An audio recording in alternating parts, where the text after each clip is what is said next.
Hello, you're watching News Mongolia on MNB World, and I'm your host, Jaralma Tufnjaral. On the News Mongolia today, the 34th Prime Minister of Mongolia, Zandanshatar Qomchau, received the seal of the government. Water and certification event organized with the permanent delegation of Mongolia to UNESCO. A specialized training program for sign language interpreters and translators underway. For the news, stay tuned.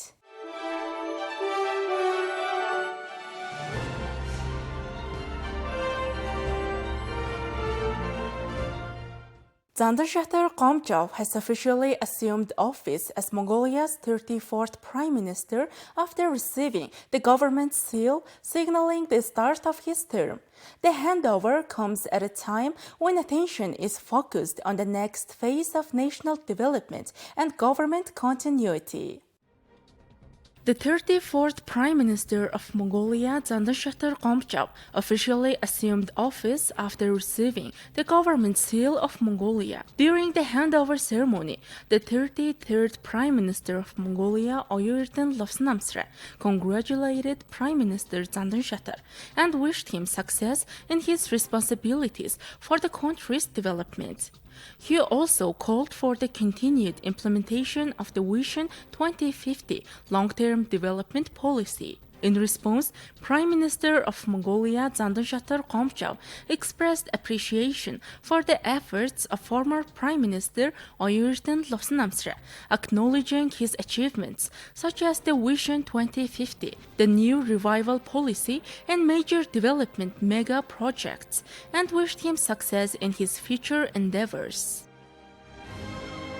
In collaboration with UNESCO, Mongolia hosted Water and Certification in Paris, high-level event marking the 50th anniversary of the Intergovernmental Hydrological Program.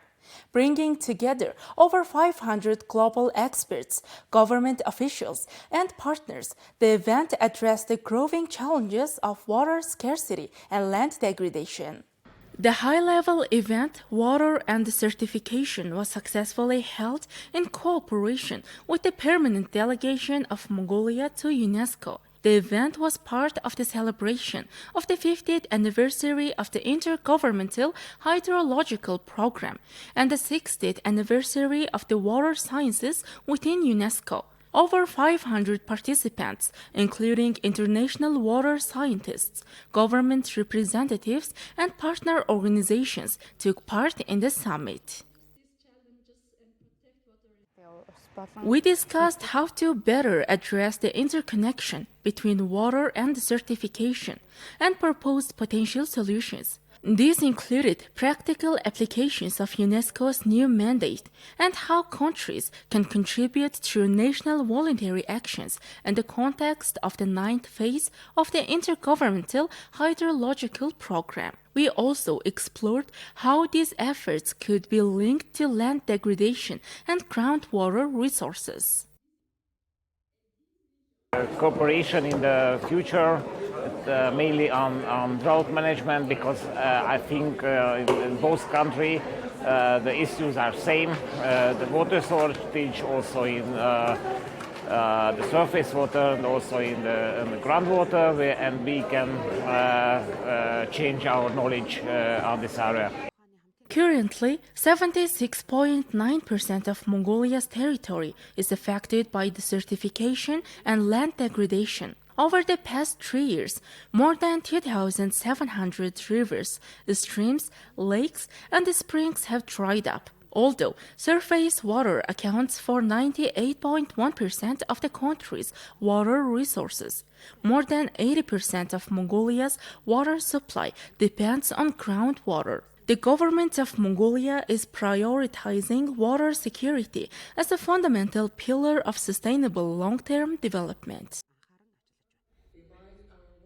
A specialized training program for sign language interpreters and translators has begun in Mongolia to improve inclusive education for people with hearing impairments. Supported by the Australian Volunteers Program, the program hopes to address the shortage of professionally trained interpreters and promote early intervention and deaf education. Although there are around 9,000 people in Mongolia with hearing disabilities, there are over 20,000 professional sign language interpreters and translators nationwide. Sign language interpretation is essential to ensure that people with hearing impairments have equal access to education and are fully included in social participation. A key challenge is the lack of adequately trained, qualified, and accessible professional sign language interpreters. The Early Intervention and Deaf Education Program is being implemented to address this, with support from the Australian Volunteers Program.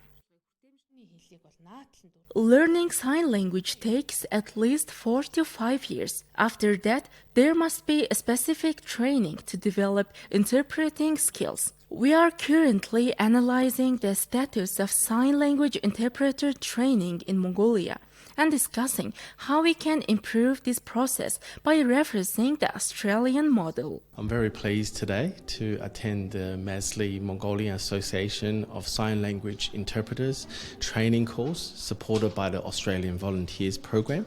The Australian Volunteers Program works in a lot of industries and sectors in Mongolia, including education, gender equality, climate change, and also in this case working on deaf education awareness. Through our 2 Australian volunteers working with MASLI, we are able to raise awareness of early intervention with deaf education and also to be able to help Mongolia build its capacity and its awareness in deaf culture. I'm really pleased to see how well this event is being organised today, and I'm also very proud of Australian volunteers' contribution in Mongolia. But I also want to commend Mongolia MASLI, the association's efforts in raising awareness and also getting more people to understand what it means to be deaf and to be hard of hearing. Thank you. Over the past 8 years, more than 400 volunteers have arrived in Mongolia through the Australian Volunteers Program to contribute to various sectors, including education, improving access to education for children with hearing impairments, and equipping parents and caregivers with inclusive sign language knowledge has been identified as a priority.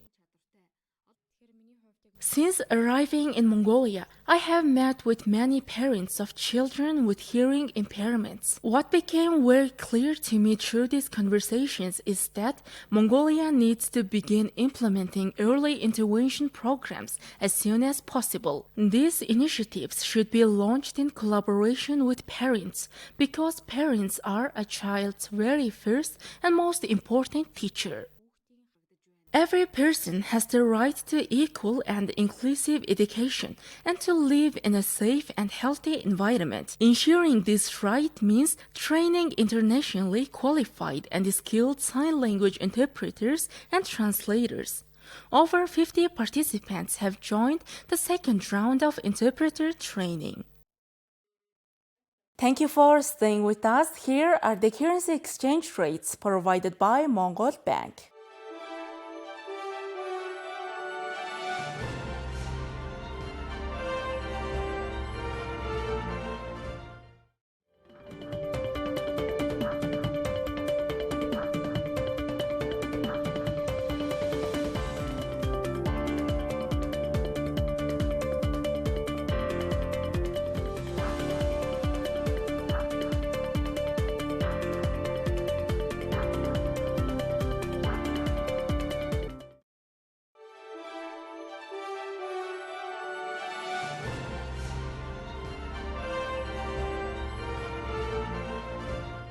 Next, our program will turn our attention to foreign news, partnered with international news agencies.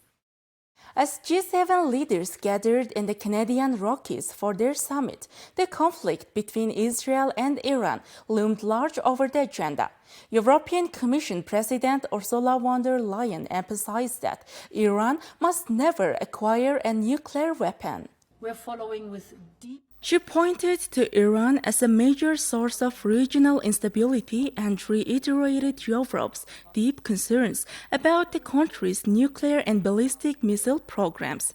Diplomacy, she stressed, remains the most effective path toward a long-term solution, and Europe continues to support a negotiated agreement. We're following with deep concern the situation following Israel's strikes on Iran and the Iranian response. I spoke with Prime Minister Netanyahu today. I reiterated Europe's commitment to peace and stability in the Middle East. In this context, Israel has the right to defend itself. Iran is the principal source of regional instability, and we've always been very clear Iran can never have a nuclear weapon. We have voiced our strong concerns over Iran's nuclear and ballistic missile program. A diplomatic solution remains the best way in the long run to address concerns about Iran's nuclear program. And Europe remains committed to finding a lasting solution through a negotiated deal. For this, we are ready to work with partners in the region and beyond. We will also stay very vigilant what the implications for the international energy markets is concerned. As I discussed with President Trump yesterday, we are ready to coordinate among the like-minded partners to safeguard market stability, specifically the energy market stability. And finally, the recent events have underlined the increasing interlinkages between the conflicts in Europe on one hand and the Middle East on the other hand. Today, the same type of Iranian-designed and made drones and ballistic missiles are indiscriminately hitting cities in Ukraine and in Israel. As such, these threats need to be addressed together. The summit opened just days after Israel launched a powerful strike on Tehran, targeting nuclear and military sites. The attack, which reportedly killed top Iranian nuclear and military scientists, marked a sharp escalation in the country's long-standing conflict, driven by Israel's fears over Iran's advancing nuclear capabilities. In this context, in Gaza, Palestinians are facing a worsening humanitarian crisis where access to basic necessities, especially clean water, is becoming increasingly scarce. The struggle is not just about food or medical aid, but the essential right to water, which has become a daily challenge for families across the region. Children and adults alike are seen waiting in long lines under the scorching sun, often for hours, just to collect a bucket or a few bottles of clean water. The overcrowded conditions in displacement camps mean there is never enough to go around, leaving many without sufficient water for drinking, cooking, or hygiene.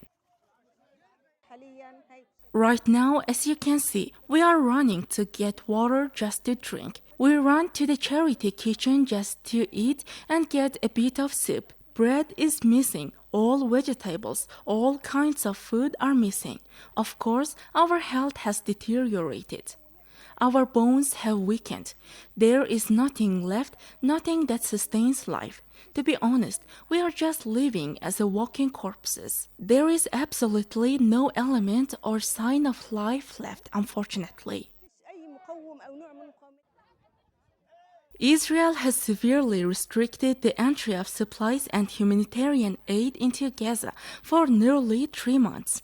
Only recently has a limited amount been allowed in, insufficient for the more than 2 million people living in the densely populated strip. Humanitarian organizations warn that the aid is far from enough and that immediate, large-scale assistance is urgently needed to prevent further suffering. Alright, that's all for today. Thank you for staying with us. We will see you tomorrow with more news and updates. Goodbye.